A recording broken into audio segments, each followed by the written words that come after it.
Olá, sejam muito bem-vindos ao Empreendecast da Faculdade Carajás. Eu me chamo Rafaela e este é um projeto de extensão desenvolvido pelo curso de gestão aqui da Faculdade Carajás. Já estou aqui com as minhas colegas Isabela e Gabriela. E hoje nós iremos falar sobre empreendedorismo. Hoje nós temos uma convidada pra lá de especial. Ela, que é referência de empreendedorismo feminino não só em Marabá, como também em região, com mais de 28 anos de experiência no mercado. Tem a sua trajetória marcada por coragem, liderança e empreendimentos. Seja bem-vinda, Grace Leite!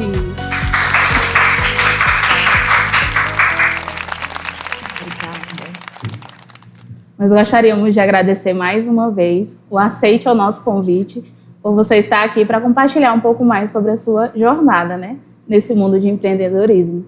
E de início, eu já gostaria de perguntar o que te motivou a empreender e no que você empreende hoje em dia? Bom, eu quero primeiro agradecer o convite e dizer que eu fico bem feliz, porque eu tenho certeza que talvez tenha alguém que vá assistir aqui o podcast e vá se sentir inspirado em empreender. Então, empreender é libertador, tem o seu preço, né? Toda liberdade, ela tem o seu preço, mas é libertador. Então, eu espero poder realmente, de alguma forma, inspirar outras mulheres a seguirem essa jornada.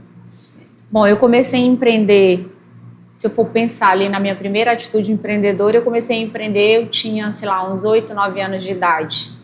O meu pai, ele tinha uma fazenda, uma roça, e nos fins de semana nós íamos para lá. Então, eu queria ter dinheiro para comprar as minhas coisas, eu catava limão e vendia.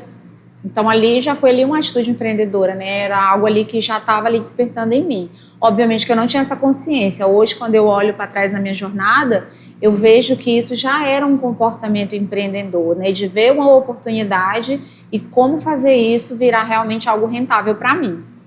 No empreendedorismo mesmo, eu tinha 19 anos, eu estava fazendo cursinho para medicina, prestei vestibular e eu acabei não indo cursar, porque para cursar medicina, na época na nossa região nós não tínhamos faculdade, então eu tinha que ir embora. E eu tinha conhecido o meu atual marido, né? Na verdade, ele na época foi meu namorado, foi meu único, né? Enfim, marido. Então nós estamos juntos há 29 anos, conheci ele no cursinho e aí resolvi não ir embora, resolvi casar. Então, eu era concursada na época, então eu prestei concurso público, eu era concursada da Justiça Federal, da Prefeitura e da Câmara Municipal, eu já trabalhava na Prefeitura e eu fui intimada por ele, né, a tomar essa decisão de repente, empreender. Então, eu cresci, e isso é algo que é bom falar aqui, porque muitas mulheres, às vezes, crescem ouvindo que você não pode depender de homem. E aí, mais à frente, pode ser que faça sentido, porque eu sei que a gente vai entrar ali na vida pessoal. Sim. E eu cresci ouvindo a minha mãe falar isso, porque a minha mãe é de uma geração que ela criou também com essa crença, né? Ela cresceu com essa crença de que mulher não podia depender de nenhum homem. Então, eu já tinha isso muito forte na minha cabeça. E aí, quando eu conheci o meu esposo, ele virou pra mim e falou assim, amor, eu não queria que você fosse trabalhar em outro lugar, eu queria que você trabalhasse comigo, vamos empreender juntos? E aí eu falei, não vou, porque eu não vou depender de homem, então em algum momento eu vou querer, sei lá, tomar alguma decisão, vou precisar comprar alguma coisa para mim, e você vai se intrometer e eu não vou aceitar. Ele falou assim, olha, a partir de hoje tudo que nós construirmos é nosso. Aí eu falei, se for para ser assim, se a partir de hoje tudo que nós fizermos for nosso, então eu topo. Então, eu abri mão do concurso da Prefeitura, da Câmara e da Justiça Federal. Nossa. Então, eu abri mão desse concurso. Era um concurso que ia me trazer muita estabilidade. Né? Então, eu já ia começar a trabalhar na Justiça e eu abri mão disso para poder empreender. Então, nós começamos a empreender numa salinha de mais ou menos uns 30 metros quadrados. Na época, a mãe dele, ela já trabalhava com roupa, né? Ela tinha uma loja de confecção e ela deu ali uma loja que já tinha funcionamento. Ou seja, quem trabalha com moda entende que não era uma loja que, tipo, eu comecei nova. Não, ela já tinha o estoque, ela já era um estoque que já estava lá. Então, a gente teve também ali que se reinventar. A gente teve que trazer uma personalidade para esse negócio. E assim nós começamos a empreender. Casamos, né? Nós recebemos essa loja de presente de casamento da minha sogra e o meu pai me deu um carro. de presente. E nós começamos com isso, com esse carro e essa loja. Nossos presentes de casamento nós convertemos em estoque. Então, no primeiro ano de casada, a minha mesa era uma caixa de papelão. Os móveis da minha cozinha eram caixas de papelão. Então, os móveis que eu tinha dentro da minha casa era a geladeira, o fogão e a cama. E uma televisão. E a mesa de papelão. A mesa, tudo era papelão. Então, assim, por quê? Porque, assim, eu peguei os nossos presentes de casamento e eu preferi pegar esse dinheiro e investir em estoque. E aí o nosso espaço era muito pequeno, nós pegamos um quarto na casa que a gente morava e transformamos aquele quarto no nosso estoque. Então, por um ano, a gente simplesmente abasteceu ali o negócio. Então, com um ano, a gente abriu a nossa primeira filial, a gente abriu fora da cidade aqui, nós já fomos para Tailândia. Então, a gente abriu uma unidade lá em Tailândia. Eu lembro que, na época, assim, os nossos pais ficavam extremamente preocupados, porque nós tínhamos 20 anos e a gente já estava aí rodando, indo na madrugada para Tailândia, enfim. Quando eu abri essa loja, eu lembro que, para não pagar o hotel, para poder economizar, porque assim, realmente o nosso foco não era usufruir do nosso negócio, porque isso é um grande erro do empreendedor. Quando ele começa, muitas vezes ele quer ter a liberdade e ele quer gastar um dinheiro que não é dele, é um dinheiro do negócio. Sim. Então você primeiro investe no seu negócio para que depois ele possa investir em você. Então, quando eu abri essa loja em Tailândia, por exemplo, nós dormimos dentro da loja em cima dos volumes de roupas, para não gastar com hotel. Então, por um ano, foi muito sacrifício. Na verdade, 2 anos, foi muito sacrificado. Eu não tinha móvel na minha casa, eu não tinha conforto, porque o nosso foco era fazer o nosso negócio crescer. E aí nós crescemos, expandimos. Hoje, nós temos essa loja originalmente, que a gente trocou de nome. Hoje, ela se chama Moda Show. Esse nome ele foi criado por nós, eu paguei uma agência para desenvolver, então eu também sempre tive essa visão, né, de crescimento, de trazer algo inovador para o nosso negócio. Então lá atrás as pessoas simplesmente, vou chamar meu negócio disso, vou lá. Não, eu paguei uma agência que desenvolveu logomarca, nem se falava de branding, de construção de marca, nada disso. Mas eu pedi para construírem isso. Então, construímos a marca Moda Show. Depois, eu empreendi em vários segmentos de franquia. Hoje, eu ainda sou franqueada de uma multinacional, de uma marca multinacional. Tenho a minha própria franquia, que é uma clínica de estética. E tenho outros negócios que, enfim, somando tudo junto, a gente tem aí algumas empresas que estão no mercado. Certo, perfeito. Muito bom. Grace, como a Rafa falou, né, é um prazer enorme ter você conosco. Muito obrigada por aceitar o nosso convite. Né? E assim, a gente sabe que todo início dá medo, né? E qual foi o seu maior medo? E se você pudesse voltar assim para sua versão mais jovem no início de tudo, o que é que você diria para ela? Eu diria para ela fazer tudo de novo. Eu acho que isso é o bom da juventude. Eu acho que é não ter medo, é poder se atrever a fazer. Se não der certo, a gente faz de novo. Porque não existe não dar certo quando você realmente corre atrás. Então, só não dá certo para quem não tenta fazer. Aí não vai dar certo, mas para quem tem empenho e dedicação, vai dar certo. Em algum momento vai dar certo. Então, eu não me arrependo em momento nenhum de ter aberto mão de uma faculdade de medicina, não me arrependo em momento nenhum de ter aberto mão de um concurso federal, que é o sonho de muita gente. Então, eu sempre falo isso. Às vezes, quando eu encontro uma pessoa que fala, mas eu quero estabilidade. Ok, mas será que você vai ter a liberdade que você precisa? É óbvio que tudo tem um ônus e um bônus, né? Então, aqui, essa romantização também que estão fazendo do empreendedorismo hoje em dia, isso é empreendedorismo de palco. Não existe essa romantização do empreendedorismo. O empreendedorismo, ele tem sacrifícios. Então, como eu falei aqui, no começo, eu tinha que investir no meu negócio para que depois ele pudesse investir em mim. Então, não adianta você abrir um negócio hoje e já querer usufruir. Você não vai conseguir. Você vai conseguir que seu negócio realmente esteja ali fadado ao fracasso. Então, eu diria para mim, jovens, assim, faz de novo. Obviamente que eu teria corrigido talvez algumas decisões que eu tomei mais à frente, mas no começo eu não mudaria absolutamente nada. Perfeito. Grace, eu gostaria de saber como é que você identifica uma oportunidade de negócio em um mercado tão saturado como esse que a gente vivencia nos dias de hoje. Você identifica uma oportunidade quando você tem um problema. Sim. Quando você tem um problema, as pessoas buscam uma solução. Então, se você solucionar um problema, você tem um bom negócio. Então, é você pensar realmente qual problema o meu negócio resolve. Agora, se você vai,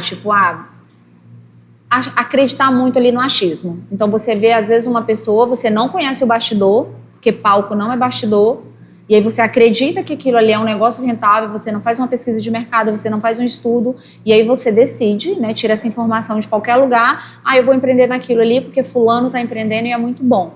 Será que de fato é bom?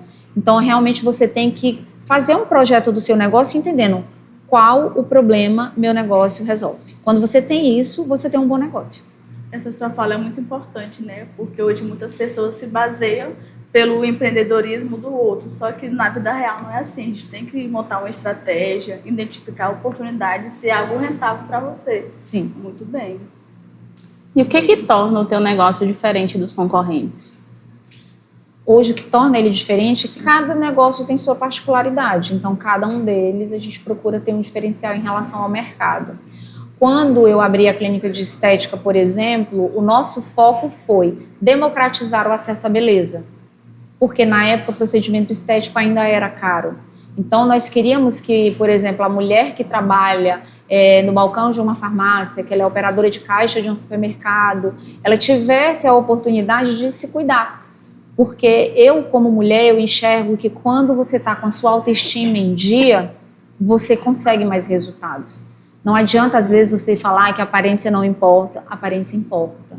Não adianta você falar que a autoestima não é importante, porque sim. Para você liderar um negócio, a primeira coisa que você precisa aprender é a liderar suas emoções. E se você tem uma autoestima fraca, uma autoconfiança fraca, você não vai conseguir enfrentar o dia a dia, as dificuldades que o empreendedorismo traz.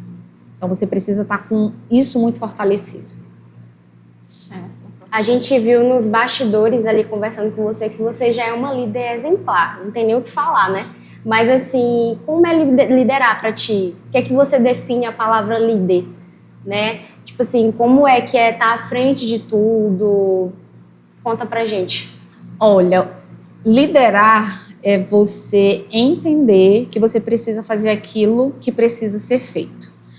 Parece ali uma frase de efeito que tá até rimando, mas é assim, quando você se preocupa com a opinião do outro, quando você busca validação, quando você busca ser aceito, quando você busca a aprovação do outro, você nunca vai conseguir ser um bom líder.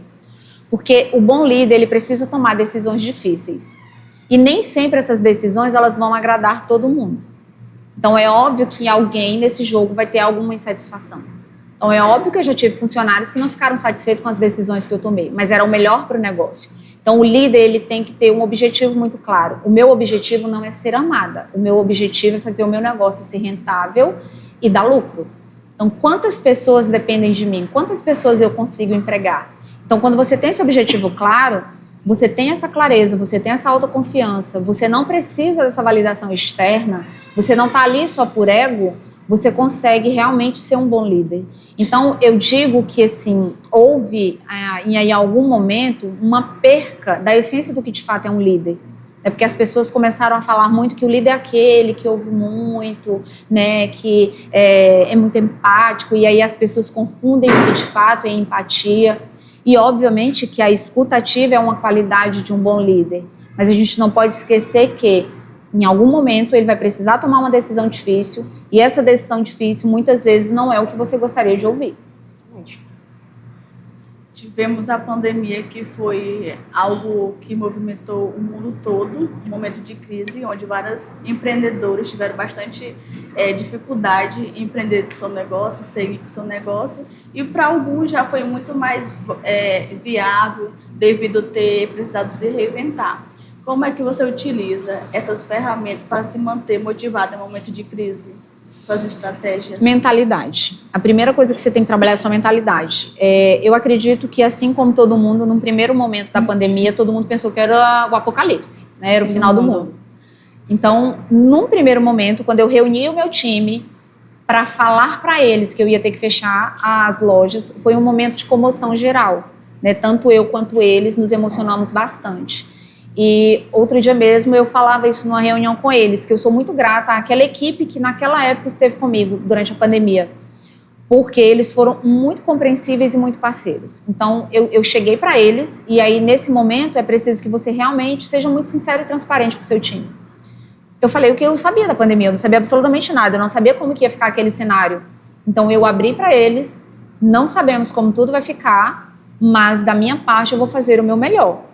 E, obviamente, assim como todo mundo, eu estava me sentindo perdida, eu estava com medo, mas eu trabalhei a minha mentalidade. Então, eu acho que vocês vão lembrar que no primeiro lockdown que teve, todo mundo em casa, ninguém saía para nada. Sim. Então, naquele primeiro lockdown,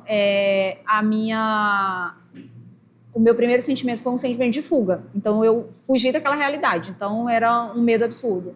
E eu precisei realmente trabalhar a minha mentalidade para dizer, calma, bota o pé no chão, que o mundo não acabou e você precisa voltar a trabalhar. Você tem pessoas que dependem de você, então você precisa voltar. Então, nós voltamos às nossas atividades da forma como podíamos. Então, a gente atendia online, enfim, aproveitamos para organizar muita coisa dentro do negócio, porque a gente estava ali com um tempo ocioso também. E, graças a Deus, não tivemos nenhuma perda, né? Então, nenhum colaborador nosso teve perda familiar, nós também não perdemos nenhum colaborador, trabalhamos com muita responsabilidade, seguindo todas as regras, mas o que fez nós sairmos da pandemia tão bem, porque a pandemia para nós não foi ruim, foi um ano de crescimento, inclusive, foi a parceria que nós conseguimos manter com os nossos colaboradores. Que é importante nessa parceria com a equipe que esteja disposta a enfrentar algumas dificuldades no meio do processo. Foi uma grande oportunidade no seu negócio. E assim, eu também atribuo parte disso aos incentivos governamentais que nós tivemos na época. Então, as políticas governamentais da época ajudaram bastante, porque nós conseguimos fazer rodízio de funcionários, alguns ficavam afastados, outros iam trabalhar, depois aquele que estava trabalhando, a gente afastava, e a gente tinha esse incentivo do governo, né, porque ele custeou parte desses salários. Então, esse incentivo governamental, ele também foi muito importante. Certo. Eu acredito, assim, que principalmente no início de algo que você vai empreender, é bem complicado até você dar o start ali e conseguir alavancar, né? Uhum. Mas que também acontece durante também o sucesso. Em algum momento você já pensou em desistir? Não. Em nenhum momento. Não, de desistir não. É óbvio que tem dias que eu tô cansada mentalmente, porque eu acredito que hoje o mais desafiador do empreendedorismo é a gestão de pessoas. Sim. Hoje é o mais desafiador. Hoje, se você conversar com um empresário de norte a sul do país, o grande desafio dele vai ser a gestão de pessoas. Porque nós vivemos um conflito geracional, então não tem como fechar os olhos para isso. Então, assim, a minha geração ela é totalmente diferente da geração que está entrando no mercado. Então, os valores que eu tenho nem sempre são muito alinhados com os deles. A minha percepção de mundo é uma, dele é outra. O que a minha geração enxergava como construir uma visão de futuro a longo prazo, a geração que está entrando no mercado, a Gen Z, ela já não tem tanto essa visão, ela já tem ali uma visão de curto prazo, ela quer viver o hoje, o agora. Então, existe um conflito geracional e isso acaba muitas vezes sendo mais desafiador. Então, tem dias que eu estou muito cansada mentalmente. Mas, como eu falei, se fosse para voltar tudo de novo, você abriria mão disso para fazer medicina? Não. Você se vê fazendo outra coisa? Não. Entendi, certo. Ser empreendedora, empreender é se superar todos os dias, né? Isso a gente já sabe. No caso, é se reinventar. Nem todos os dias serão de lucros, mas de superação. Voltado nisso, assim, qual foi aquela situação mais inusitada que você já passou? Que hoje você ri, é claro, mas que na hora você ficou desesperada, com vontade de chorar, não sabia o que fazer. O momento mais desafiador para mim foi quando eu abri as operações do shopping. Para mim, assim, aquilo ali foi de grande aprendizado, porque na época eu abri as empresas contando com um financiamento que estava tudo certo para acontecer, todos os projetos tinham sido entregues no banco, estava tudo ok. Então eu não estava abrindo aqueles negócios com capital próprio, era um capital financiado. E nos 45 minutos do segundo tempo, metade dos financiamentos foram cortados, né? E não é que não foram aprovados, eles foram cortados.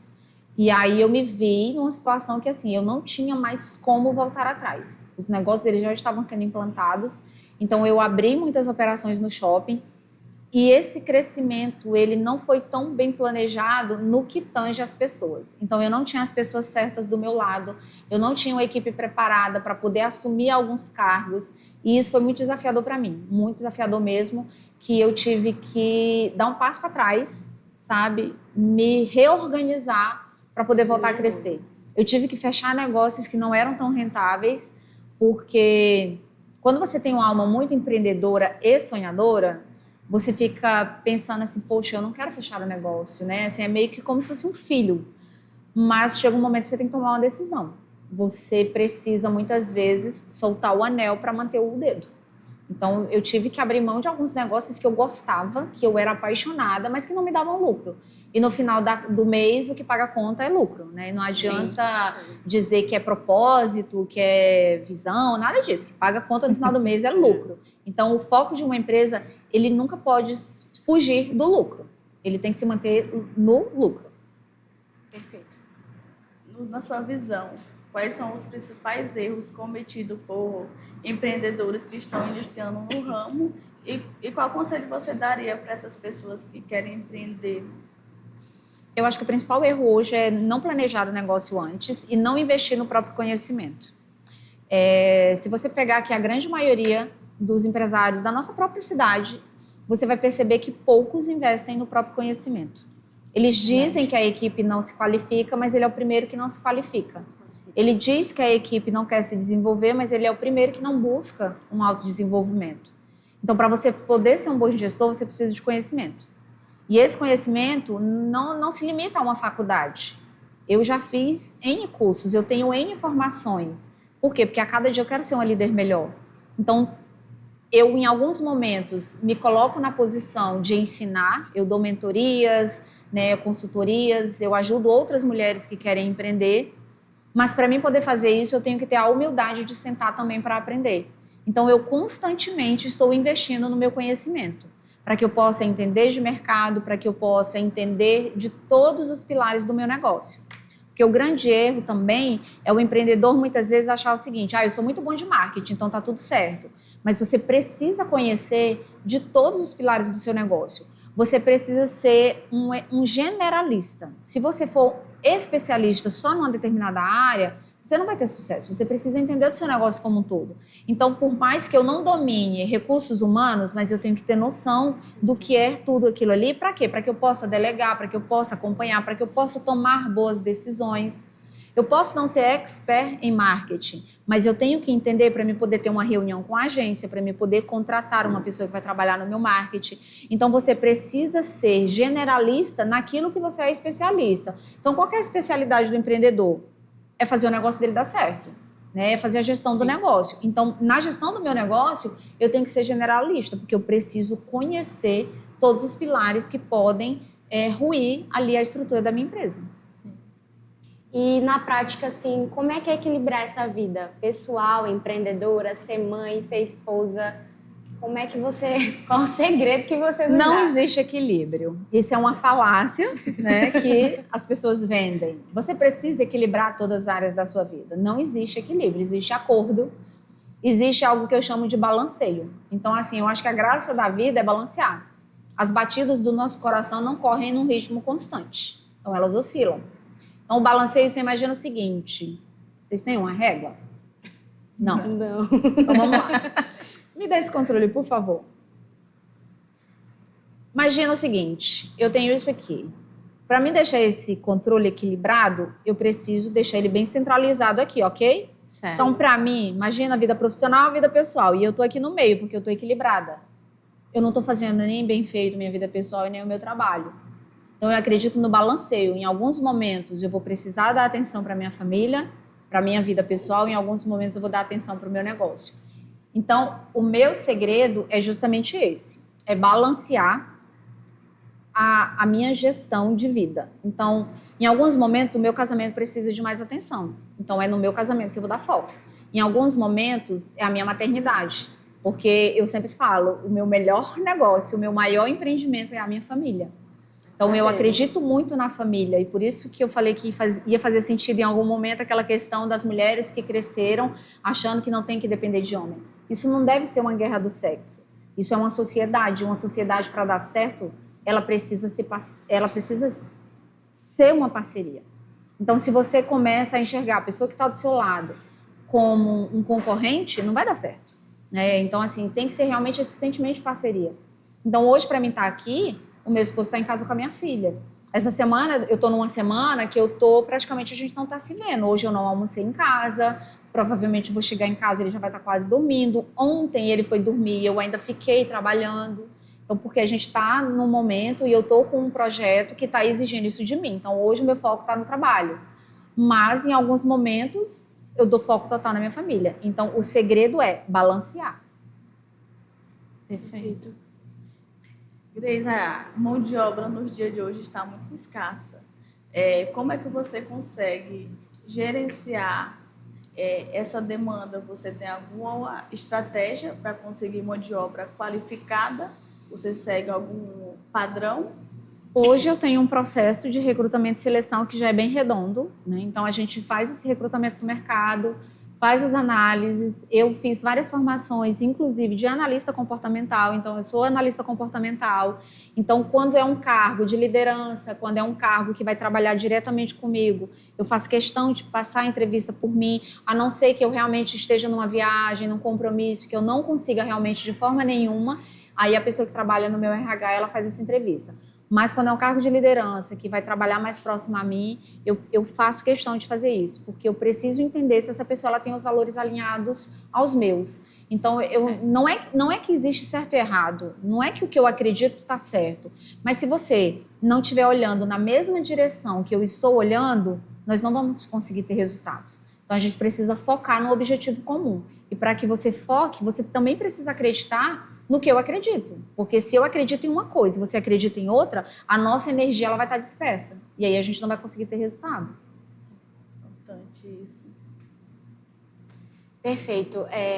Grace, nesse podcast a gente soube como é ser humano, como é ser empreendedor, tudo, de uma forma geral, né?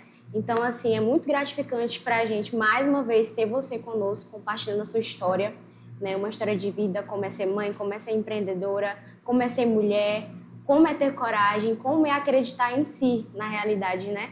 Então, assim, se a galera que estiver assistindo esse podcast, que for assistir realmente, vai sair daqui acreditando um pouco em si, isso é de fato, né? Então, assim, agradecer por você ter disponibilizado, porque a gente sabe que tempo é complicado para quem não tem, né? Então, assim, muito obrigada. Não só agradecer você, mas também a toda a equipe, né, que está empenhada no podcast, a nossa equipe, que esteve esses dias corridos aí tentando trazer o melhor. E não só a equipe, como também ao nosso professor, Alessandro, que, assim, nos deu a oportunidade de trazer o podcast para cá, trazer pessoas inspiradoras e histórias, né, para Carajás. Então, assim, não tem nem palavras para descrever, mas, assim, gratidão não só a ele, mas o Procópio, né, que foi, assim, fonte de comunicação com a senhora. Então, nossa, todo mundo está muito envolvido, né, e também a faculdade, que disponibiliza por ser uma instituição, assim, que nos dá oportunidade, né. E, em forma de agradecimento, né, a gente preparou um mimo, assim, singelo, né, para a senhora, que a nossa líder tá Mulher, ela tá vai arrasando trazer. com a minha cara, me chamando de senhora. Você, que a senhora é maravilhosa. Ela tá arrasando com a minha cara. Mas não tem nada não me incomoda não. Ai, obrigada. Uma forma de Gente, agradecer. que lindo. Obrigada. É uma forma de agradecimento assim Pode singela. tirar só para não atrapalhar aqui, obrigada.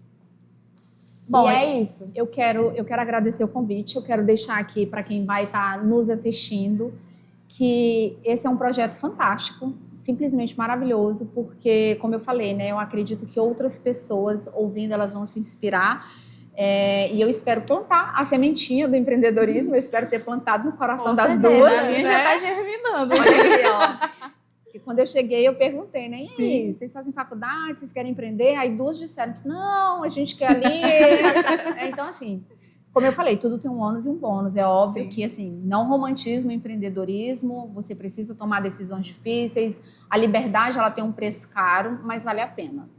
Então, eu espero que as pessoas que assistam se inspirem, compartilhem bastante. Quero parabenizar a faculdade por esse projeto. Eu espero que ele continue, né? Como vocês falaram que é o projeto piloto, eu espero que ele Sim. continue, porque eu acredito que disseminar esse conhecimento é muito importante. As pessoas precisam entender que muitas vezes as pessoas pensam que um negócio ele já nasce grandioso, né? E talvez a pessoa olhe ali hoje a estrutura e pense assim, nossa, caiu do céu. é herdeira, né? Não teve que trabalhar, não teve que ralar. Então, eu acho que a pessoa entender esse passo a passo, essa construção, essa jornada é muito importante para que ela também entenda o seguinte: se eu posso, por que essa pessoa também não pode? Se lá atrás eu consegui, por que essa pessoa também não pode conseguir? Então, essa é a mensagem final que eu quero deixar. É que se você tem um sonho, dê asas a ele. Então, a melhor forma de você fazer isso é você estabelecendo uma meta clara para você poder conseguir alcançá-la. Nossa, muito bom. É isso mesmo. Obrigada, novamente.